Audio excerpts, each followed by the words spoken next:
Thank you. ¿Puedo pasarte la cifra cuando...? Ay, It's okay? It's okay? yeah, it's good. Okay, thank you, Margaret. Sorry for the CV.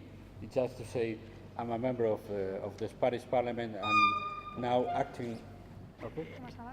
I'm now acting as a special representative for cross-border cooperation in the OSCE Parliamentary Assembly. That means the body inside the OSCE who meets the parliamentarians from all, I think we are now 49 countries all over the north part of the world, from Canada to Mongolia. The most part of my political career I've been dealing with border issues, even in these different positions that Mark related.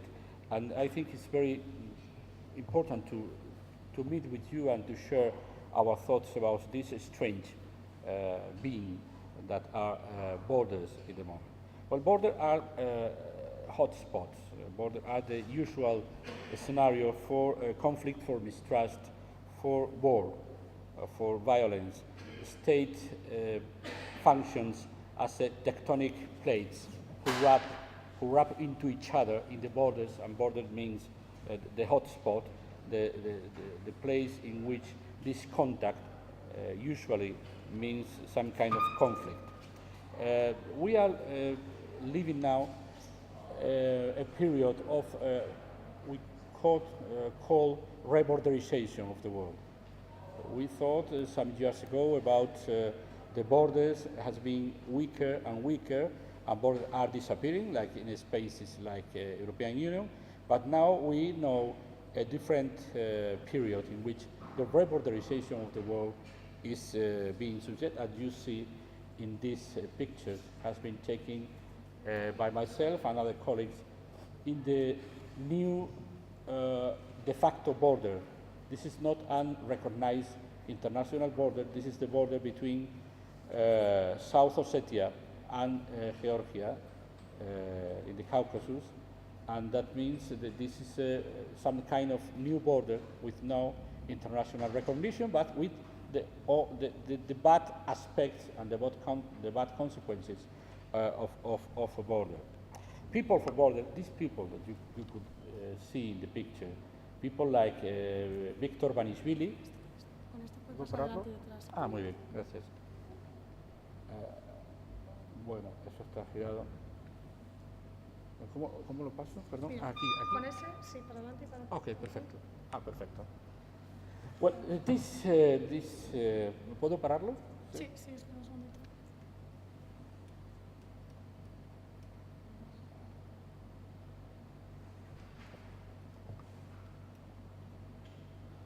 Okay, está bien.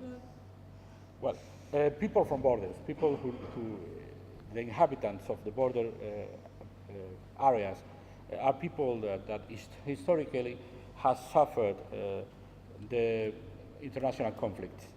In my view, that could be some kind of an obstacle to regain the normality, because people in the border who has suffered very directly the conflicts and the war are people who have a good, very strong will to regain normality. And that means these people who suffered the consequences of the border conflicts are people who are very able to understand what's happened in a different way than people from capitals.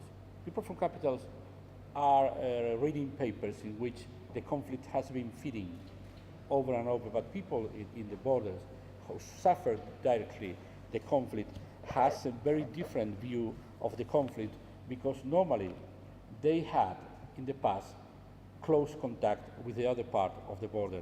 And that means that this strong will, this deep will of reconciliation could be a lever, could be some kind of device to regain normality, to come back to a normal situation. Let me take this about the photos. These photos are showing this kind of conflict. As you see, this is the new de facto border who has been erected by Russian authorities, dividing even villages, dividing people from his land, from his farms, from his neighbors, from his bank to retire the pension, from the schools, from his polling stations, and people who ask if they try to trespass these kind of fences, of barbed wire fences, they are fined by the de facto authorities of South Ossetia. These are the kind of people that I'm trying to take care about, because in this kind of conflicts there is a level, a high political level, in which the United Nations, the OSCE, the European Union, the Council of Europe are dealing with this kind of conflicts, having conferences, having talks, having these kind of groups in which governments, the governments who are in conflict and other governments who try to keep an arrangement have talked in Geneva or in Vienna, in these kind of places in which normally this kind of talks are placed. But who takes care about this man? His name is Viktor Vanishvili. He's a Georgian farmer. You could see the wife at the bottom of the picture. His wife was ill in my first visit to his farm months ago. This is the different picture from the first you saw, in which the lady was inside the house, not having the opportunity to go to the medical assistant, or at least to her usual medical assistant, because the Russian troops, Russian border guards, who has an arrangement with de facto authorities in South Ossetia, erected this barbed wire border, dividing even villages. No consigo pasarla. Hay un mapa.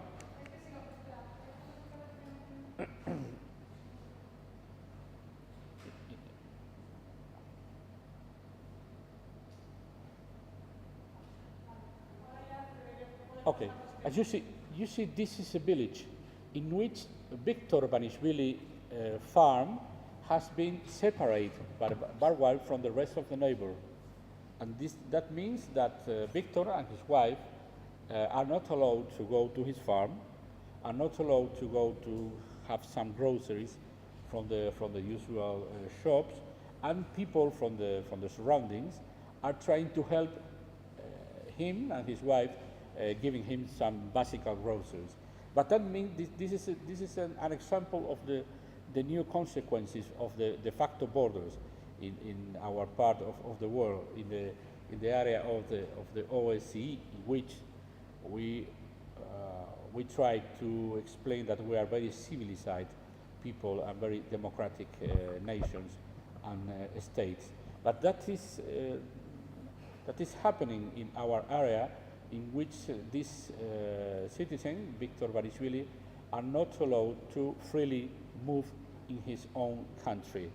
Then the question is, beside these talks, beside the diplomatic efforts, beside these Geneva or Vienna conferences, who is taking care about the problem of daily life, people affected by a border issue? And this is my point of view. This is a point of view I'm trying to include in the agenda of the international organization.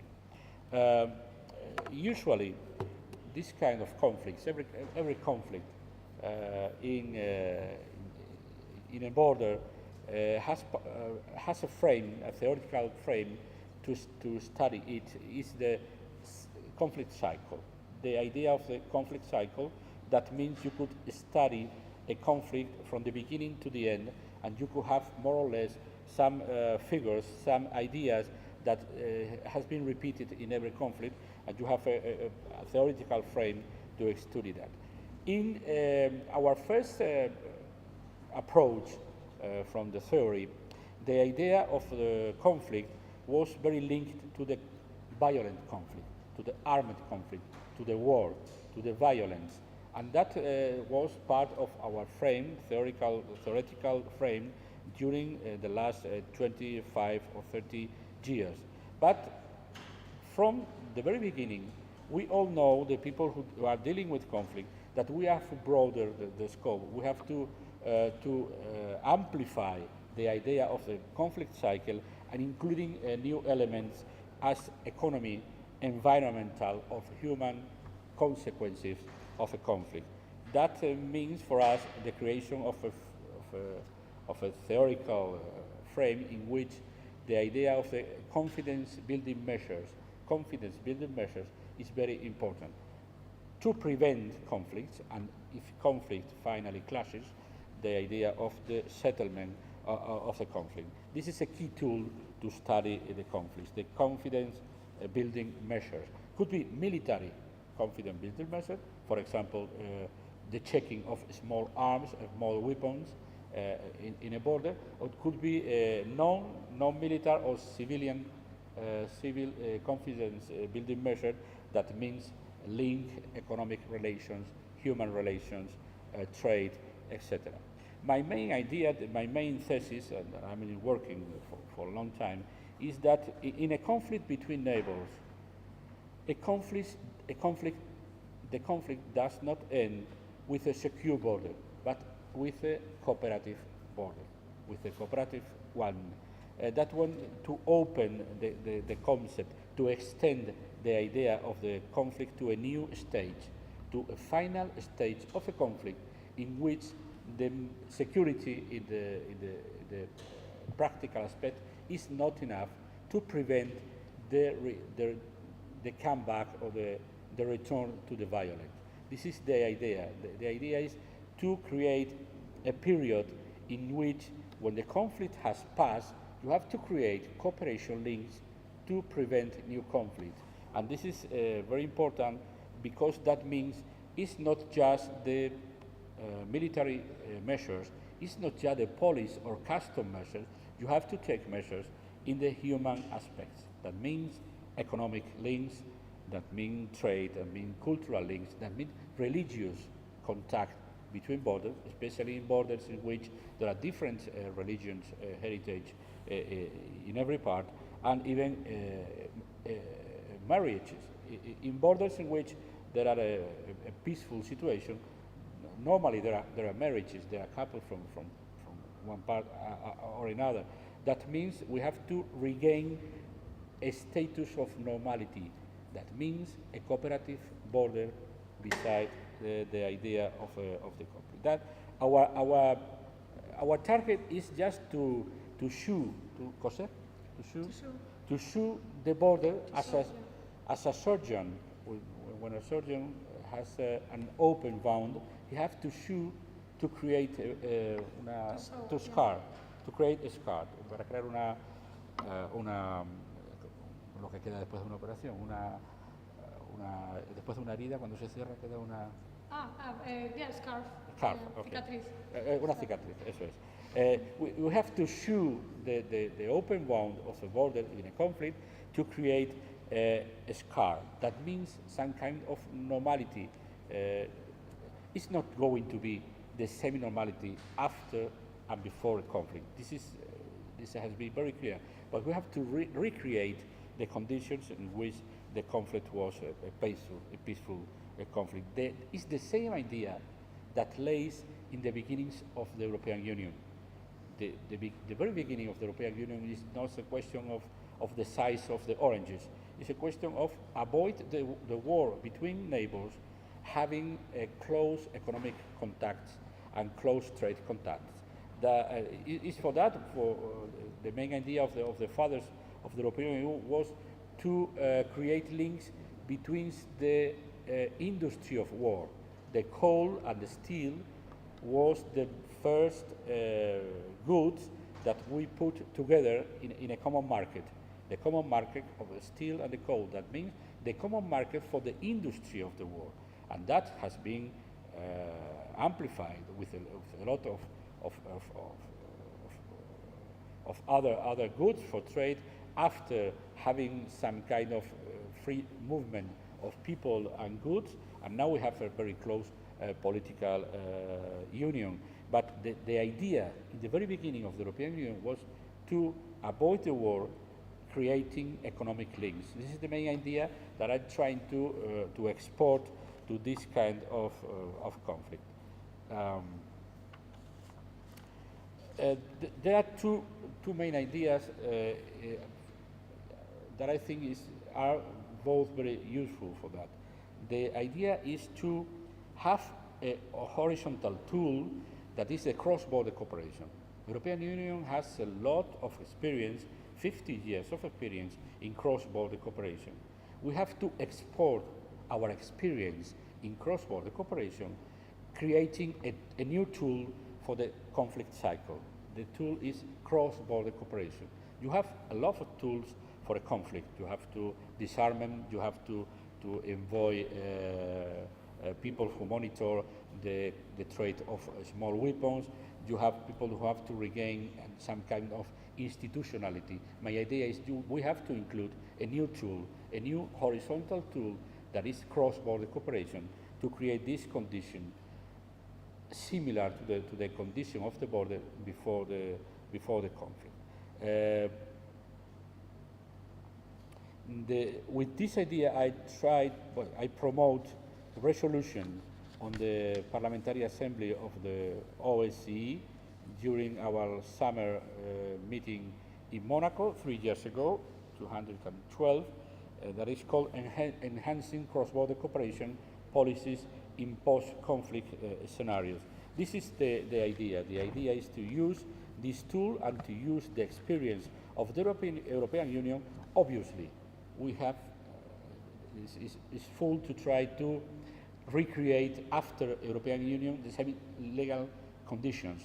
There are different conditions inside the European Union than outside the European Union, but the core idea, the main idea is to use the cross-border cooperation as a confidence-building measure in a border who has suffered a conflict. Because I think this broader concept of a conflict cycle has strong possibilities to prevent new conflicts or to prevent the return to a former conflict.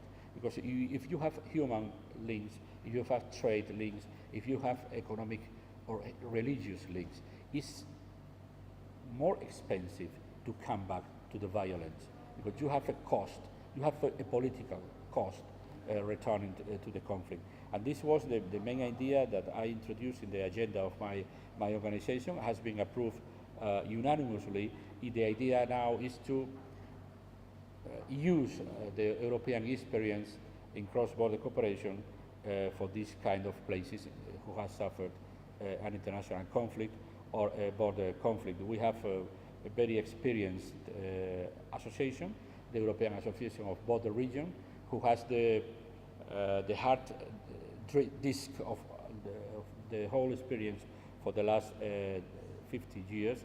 And we have the Council of Europe, in which we have a branch, a local branch of the Council of Europe, who has a lot of experience in the idea. And the second idea, beside the idea of the cross-border cooperation as a tool for a post-conflict scenarios, is the role of the local and regional authorities in post-conflict scenarios.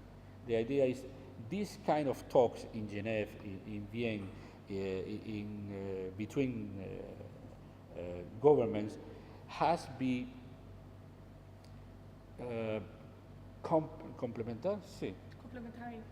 complementary to the role of the local and regional authorities beside the border, in the boundary lines, because we think we have to use some kind of diplomacy, not just a diplomacy from foreign affairs minister and the planes, the diplomacy on the ground, the diplomacy that means that Victor Vanishvili, even not having the possibilities to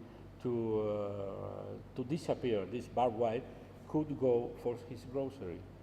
But Victor Vanishvili is in the international agenda in a very soft way. My idea is we have to talk about Victor Vanishvili, even talking in Geneva or in these international conferences, because if we don't take care of the daily life situation of these people, we are talking about high politics or high policy, but not talking about the problem of the people. Then my idea is if you introduce these local and regional authorities not in the negotiation in Geneva. No, no, no. To legitimate the decisions that governments made in this kind of talks, international talks, I think it's very useful for the people because the mayor, because the regional authorities, and when I talk about authorities, I talk about leaders. It could be a priest, it could be a religious leader, it could be a professor, it could be a mayor. People who has involved, people who has the legitimation and the authority beside the people who suffer the consequences of a conflict, I think is very important because they try to settle the conflict, to introduce new logics of cooperation and to overcome the problem after a conflict. Obviously, the idea is not useful during the hot period of the conflict when there are arms and shots. It's impossible to have this kind of possibility. But in a post-conflict scenarios, I think the role of the local and regional authorities is very important to help the governments to reduce the consequences for the normal people in his daily life of these kinds of conflicts. These are the main ideas I brought to you just to discuss and just to have some comments of you. And if you want any kind of document, I sent the both resolutions of my institution, Parliamentary Assembly, that had been distributed. Yeah, they will be both included in the page regarding his lecture after the conference, with the conference reports, and also together with the video and the transcript of his lecture will be the two documents that were sent regarding this. Well, this was my main ideas about it, and I'm glad to discuss with you. First, can we give a big round of applause, please? Thank you. I see that you inspire many questions. I have some questions myself as well, but I will not take advantage of being here next to you. I will open the floor first for our participants. I don't know, you were here being Georgian. The whole frame, the political frame of this situation has been repeated in Crimea just a few months ago. Russia is creating a kind of color of puppet governments to buffering his political space. That means, in a very different way, please, Belarusia, that is state, but is Transnistria, is Crimea. Let's see what's happened with the east of Ukraine, but is Ossetia and the other region occupied in your country? Abkhazia. That means a color of puppet governments trying to recreate a political space of the Soviet Union, and even with the change of view of Armenia, who has finally joined the custom unions, that means that Russia are recreating his political space from 30 years ago. Well, this is in my idea, is the political frame.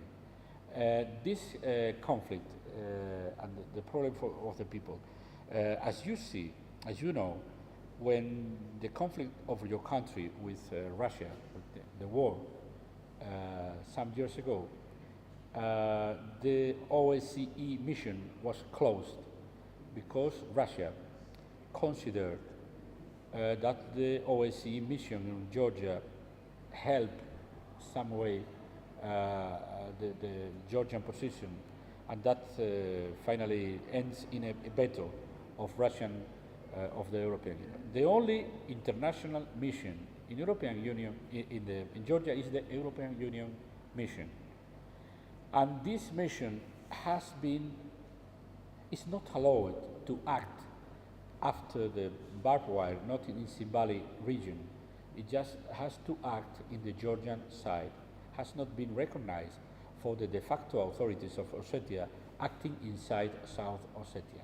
But they finally create a system called red line or red telephone, in which when there is some kind of little conflict, in which a people has been detained or fined or has been trespassing, has been detained by the Russian or Ossetian militia, There is a system to call to other part and try to arrange a question. But this is a very weak, it's a very weak frame, it's a very weak protocol, and has been used for the last, I don't know, 8 or 9 months. And it's functioning. At least we have a telephone, we have a line in which if we have a problem, we have to call to another part, not having been recognized diplomatically, but that means some kind of starting of a, not of a solution for the whole problem, but a solution for the concrete and the usual daily problems of Victor Banisvili or his neighbors. I think this is the way. International presence, international missions, trying to pressure Zimbabwe authorities about this kind of question. The rest of the matter, it depends on the whole map of political situation in the area, and I don't see for the moment any kind of hope to regain normality. Ossetia and Abkhazia are there for staying for a long time, and I think, and while these two non-state countries were useful for Russia, Russia is going to feed the system and feed even physically and feed the country. As you see, there are cameras. This is a rural place. There are no roads, there are no military bases. This is just a field, and these are Russian troops steering to us from the hill, from the other part. But this is not an urban place, and we have cameras, at least 8 or 9 cameras in the trees. Well, this is the situation that I'm trying to get the attention of the European people about. I know there are situations like Syria or Gaza that are worse, of course, but I think this is useful that people know the situation. This is a house that has been burned for his own owner to retire his house 300 meters beside, inside Georgian side, and this is the hill from which the Russian troops are staring to us with military binoculars. And then this is the man who burned his home house and retired from 300 meters ago. And this is the Russian troops, border troops, staring to us with the military system.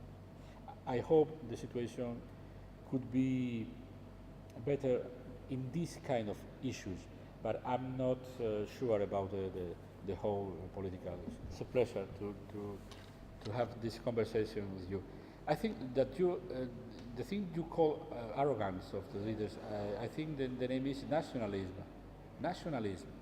The problem is nationalism.